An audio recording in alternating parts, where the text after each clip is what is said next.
Kipp, it's a thrill to get a chance to interview you. Welcome to the Actors Studio. Thank you very much, Mitch.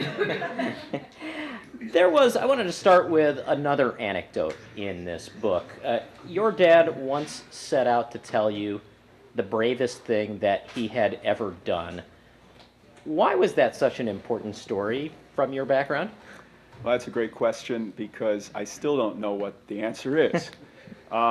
Actually, when I started writing that story, Life with Father, and I was thinking about how to sum up my father, he's a great storyteller. All my life he's been sharing with us anecdotes, alters things, embellishes, makes things more special and meaningful, just makes things bigger than life. So one day he said, "Would you like to hear what the bravest thing I ever did was?" And of course I perked up. Sure, I'd love to hear it. I was about 15.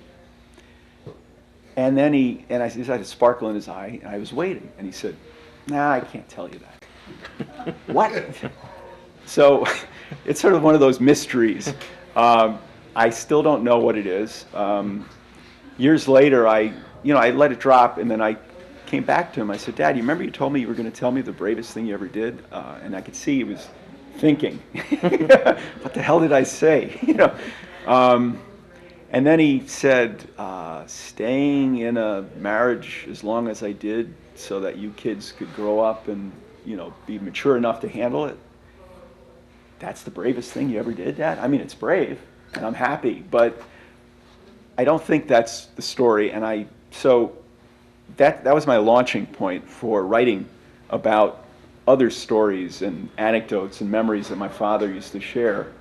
And from there, I was able to describe his orbit, his life among writers, among playwrights, his writing salon, restaurant called the Lanes in Upper East Side of Manhattan that many of you have probably heard of. That was like a club for him. That would be like where John Gotti went in Brooklyn or something with his gangsters. Well, these are gangsters who are writers and playwrights and everybody. So I just wanted to recreate what life was like, what it was like to be with him, and that seemed to embody my father.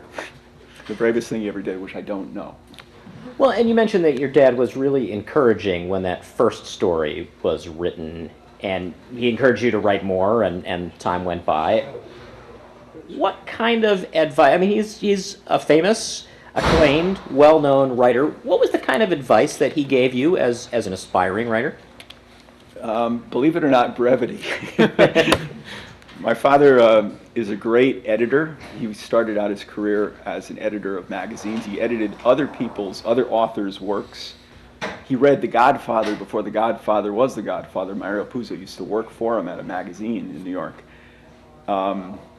But he never really gave heavy-handed writing advice to even famous writers. My advice early on, when I asked him what's the secret to good writing, he said, specificity. Really, specificity. Okay. What else? And then he said, authenticity. Okay.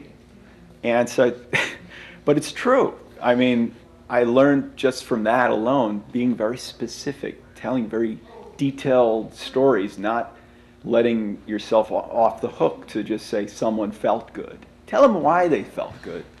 Give examples, be specific.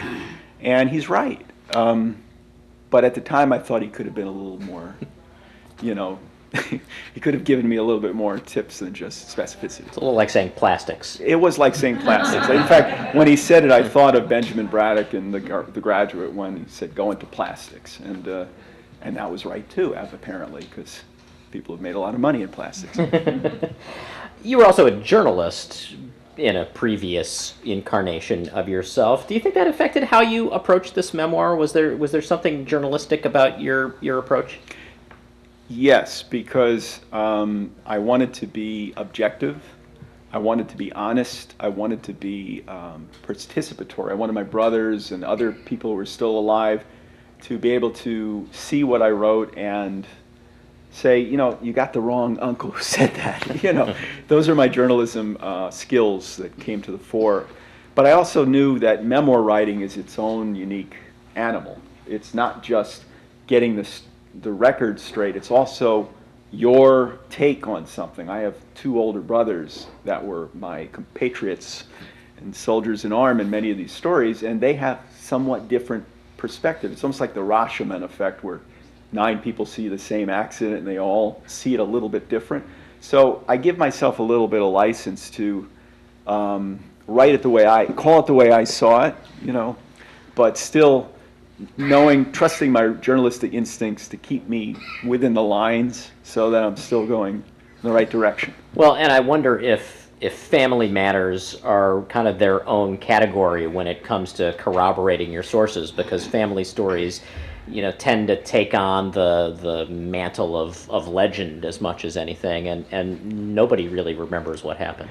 Well, these are a lot of the stories that I relate in Barracuda in the Attic are things that happened that we all experienced, and we joke about. And I don't know, we'll talk about that in a little bit.